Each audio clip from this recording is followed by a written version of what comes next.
Hey everybody, welcome to Meet in the Middle Movies. I'm Mindy. I'm Elin. And we're the bald couple at the cinema.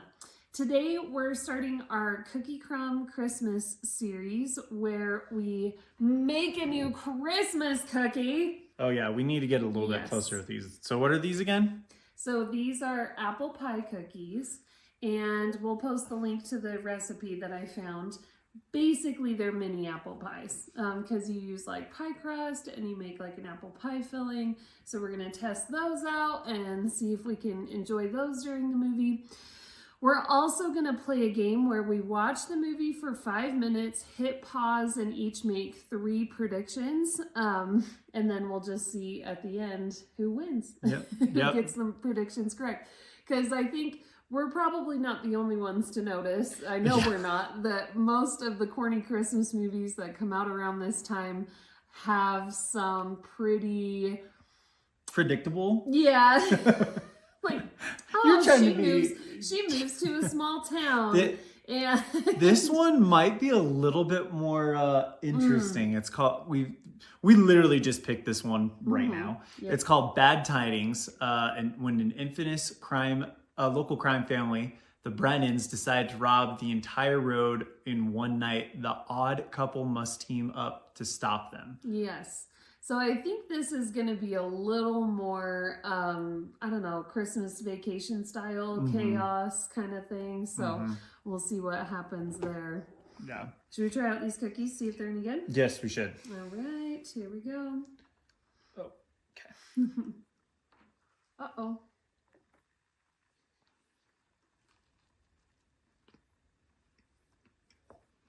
Not bad. What are your thoughts? It tastes like an apple pie. So. What? That's all you got? That's all I got. It's just like an apple pie. Tell everybody. Like an apple pie, guys. So, how easy were these to make? Because these actually look kind of okay, so they were not bad. Because you get already prepared pie crust.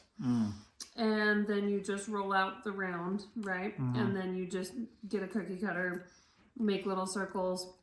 The lattice took a little longer, but it wasn't like, you know, anything totally insane. I think they're fun. I think these are a winner. Cool. Well, should we get to this movie? Yeah, so we're going to watch the first 5 minutes of it. We're going to go off the camera. Watch the first 5 minutes of it, then we're going to come back, tell you our predictions. Then we're going to watch the movie off camera.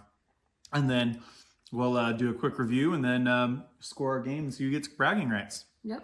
We'll be back in a sec.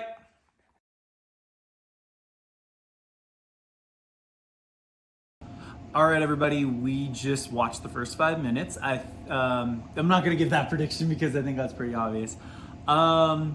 But yeah, so now's the part where we each give 3 predictions, and then we'll go off camera, watch the rest of the movie, come back, give you a quick review, and then let you know how we stacked up on our predictions. So what do you got? Okay, so I'm thinking, based on what we've seen so far, so just to give you guys a small recap, there's a guy living across the street from someone who will not take down their Christmas lights.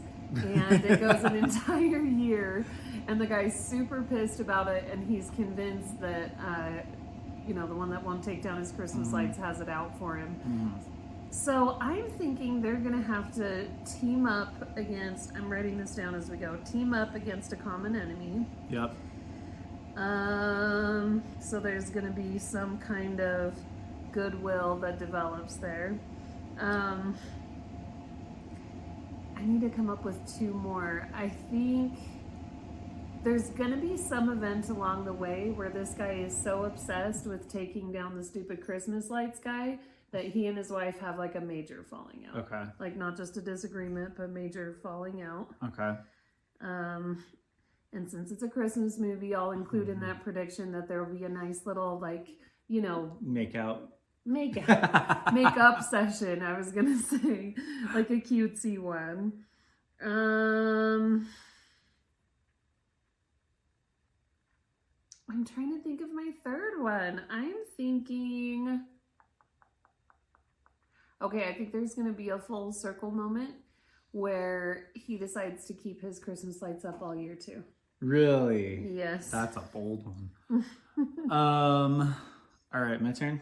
Yep. Okay, I think that he's going to try to take the Christmas lights down, and he's going to absolutely ruin something very, very special to the other guy. Ah, okay. I also think that there will be some backstory that we're not hearing about that explains why he's so curmudgeon right now. Okay.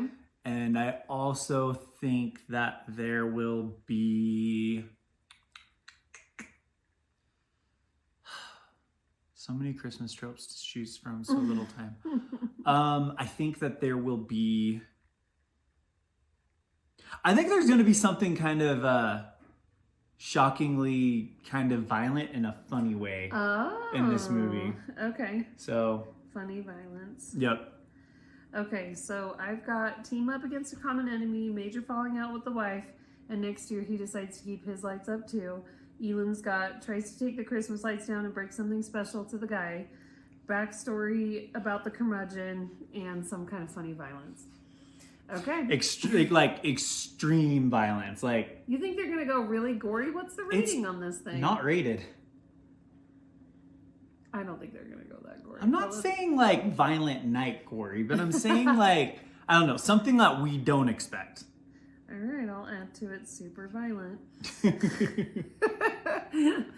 All right, so now we're gonna watch the rest of the movie. We're gonna come back, give you a quick review, and recap on those. So we'll be back in a second. All right, everybody, we just watched Bad Tidings. So first we'll give a quick little impression review. That was a fun little Christmas flick. I mean, it was nothing special, nothing crazy, but I had a good time with it. I did too. It was really cute. It was kind of like, the storyline was kind of like if in Home Alone, Kevin McAllister was actually a couple of guys on a neighborhood watch. Yeah. Well, and one of them was an absolute curmudgeon and the other one was blind. And yeah, it was... lots of silliness. Yeah, here. there was... good. The physical comedy was definitely, I think, a strength in this one. Yeah. So, I mean, you don't go into these movies wondering about, like, the same types of things that you would wonder in a theatrical release. It's just for fun, right? Yeah. These are notoriously kind of bad, kind of funny. So let's tally it up. All right. My predictions. Real quick, if you don't want to be spoiled, but for this one, I mean, maybe you do, maybe you don't, but go ahead and close the video now. But yeah, we're going to go into spoilers a little bit here. Yes, some spoilers and talking about if our predictions lined up. So I guessed team up against a common enemy, major falling out with the wife, and next year he keeps his Christmas lights up. I got 2 out of 3 on that. So they do team up, the two guys who hate each other, the one that keeps his Christmas lights up and the curmudgeon. And then the curmudgeon does have a falling out with his wife where she's like, you're obsessed with this guy you hate and everything like that. And then there was a nice little moment at the end where everyone on the street is, what? You're not about to spin this into... I get that point. That what? No, I'm not. I wasn't gonna. Okay, I was about to. Like, you're not about to spin this one. No, I was just gonna say there was a nice little moment at the end where they all have their Christmas lights on and they're having a neighborhood get together for Christmas. But no, there's nothing like him keeping his lights up for the year for any silly reason. Okay, so let's go through yours. All right. So for me, I had tries to take Christmas lights down and break something special to the guy. Backstory about curmudgeon, why he is that way, and funny violence, like a super violent, funny violence type thing. I went 0 for 3. That's a 3. 0 for 3, guys. That's it. I went 0 for 3. There was funny violence. But there wasn't. That's it. I was thinking it would be more like a R-rated violence type deal because of the not rated thing. And you could kind of tell from the very PG violence. Yeah, so the basic plot is the curmudgeon gets really jealous of the guy's Christmas lights, lights up his house like a Christmas tree. Sort of. He's mostly jealous of how everyone loves treats him. Yeah. And so he's like, fine, I can do that too. Yeah. And he tries to get on everybody on his So side. so he lights up his house like an absolute beacon. Yeah. Blows the power out in the house on Christmas Eve, or in the whole neighborhood on Christmas Eve. Everybody leaves, and just him and the one guy that are the leaders of the neighborhood watch stay. And this crime family finds out about this burglar family finds out that the whole street has no power. So they're like, all right, free takings, let's go. No alarms, no cameras. Yeah. Little did they know this, they were there, and you can put two and two together on what happens next. So yeah. So it was a lot of fun. It was a great way to kick off this series. Yeah, I don't know. That's on Hulu if we haven't mentioned it yet. So yep, Bad Tidings. Take a look at Bad Tidings if you want some PG fun for Christmas. Yeah, actually, so it said not rated, but I would not say there's anything in here past a PG, to be honest. There's no swearing, there's really no violence, nothing like that. So yeah, good fun family Christmas movie if you're tired of rom-coms. Yeah, absolutely. Okay, so this is our first of this series. We've got 4 more coming. We're going to get better and better. So, yeah. We'll see you then.